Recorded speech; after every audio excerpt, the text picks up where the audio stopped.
Picture this.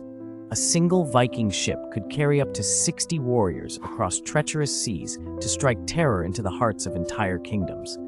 Between the 8th and 11th centuries, these Norse raiders didn't just pillage and plunder. They fundamentally reshaped the map of Europe, creating new nations, trade routes, and cultural exchanges that echo through history to this day. Our story begins in 793 AD on the windswept coast of Northumbria, England. The monks of Lindisfarne Abbey were conducting their morning prayers when dragon-prowed ships appeared on the horizon. These weren't merchants or diplomats, they were Vikings, and they were about to announce their arrival to Europe in the most violent way possible. The attack on Lindisfarne wasn't just another raid. It marked the beginning of what historians call the Viking Age. These weren't mindless barbarians, though. They were skilled seafarers, master craftsmen, and shrewd traders from modern-day Norway, Sweden, and Denmark. Overpopulation, political instability, and the lure of wealth drove them from their Scandinavian homelands. What made Vikings so terrifying wasn't just their ferocity in battle, it was their mobility. While European armies moved slowly overland, Vikings could strike anywhere there was water. Their shallow draft longships could navigate both open seas and inland rivers.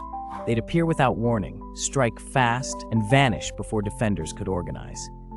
The Anglo-Saxon Chronicle recorded the Lindisfarne attack with horror. Never before has such terror appeared in Britain as we have now suffered from a pagan race. But this was only the beginning. Within decades, Viking raids were terrorizing coastlines from Ireland to the Mediterranean. In 845, a Viking force led by the legendary Ragnar Lothbrok sailed up the Seine River and besieged Paris. The Frankish king Charles the Bald was so desperate to get rid of them, he paid 7,000 pounds of silver as tribute. This wasn't weakness, it was pragmatism. The Vikings had discovered something more profitable than simple raiding: extortion. This protection money, called Danegeld, became a regular Viking income source. But some Vikings had bigger ambitions than quick raids. They wanted land, and they were willing to fight for it. In 865, the Great Heathen Army invaded England. This wasn't a raiding party. It was a full-scale invasion force intent on conquest. Led by the sons of Ragnar Lothbrok, this army systematically conquered English kingdoms. They captured York, defeated the Northumbrians, and pushed deep into Mercia. Only Alfred the Great of Wessex managed to halt their advance, but even he had to negotiate. The result was the Danelaw, where Viking law and customs ruled over much of northern and eastern England. Meanwhile, other Vikings were pushing westward. They established settlements in Iceland, Greenland, and even reached North America 5 centuries before Columbus.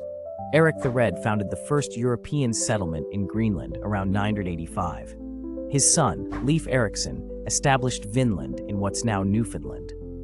But Vikings weren't just warriors and explorers. They were also merchants who created trade networks spanning from Greenland to Constantinople. Swedish Vikings, known as Varangians, traveled down Russian rivers to trade with the Byzantine Empire.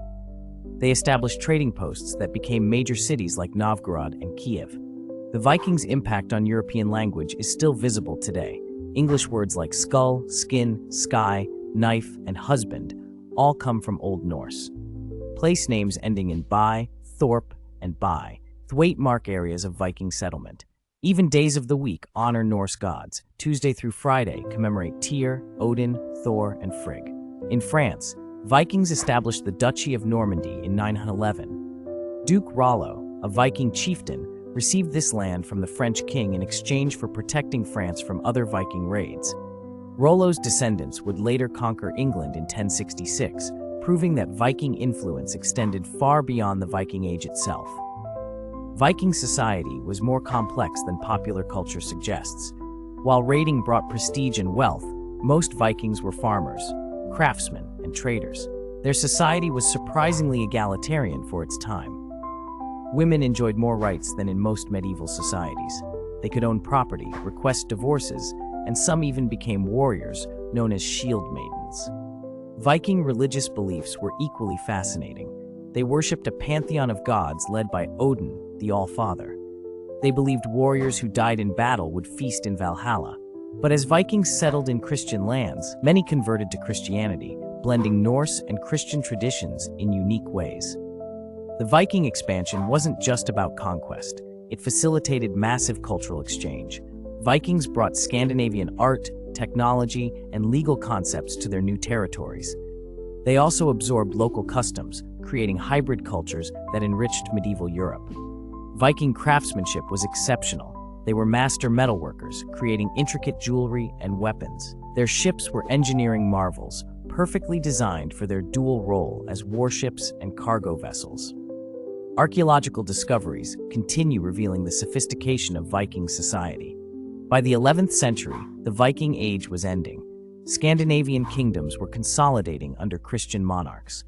The last great Viking expedition was Harald Hardrada's failed invasion of England in 1066. His defeat at Stamford Bridge marked the end of the Viking era. But Viking influence didn't disappear. They had fundamentally changed Europe's political landscape. England's legal system still shows Viking influence. The Icelandic Althing, established by Vikings in 930, is considered the world's oldest parliament. Norman descendants of Vikings conquered southern Italy and Sicily, establishing kingdoms that lasted centuries. Viking genetics also spread throughout Europe. DNA studies show significant Scandinavian ancestry in populations from Scotland to Russia. The Vikings didn't just raid Europe, they became part of it. The Viking invasions demonstrate how a relatively small population can have an enormous historical impact. These Norse seafarers didn't just terrorize medieval Europe. They connected distant regions, established new trade routes, founded cities, and created the political foundations for several modern nations. Their legacy reminds us that history's most significant changes often come not from the largest armies, but from those bold enough to sail into the unknown and seize their destiny.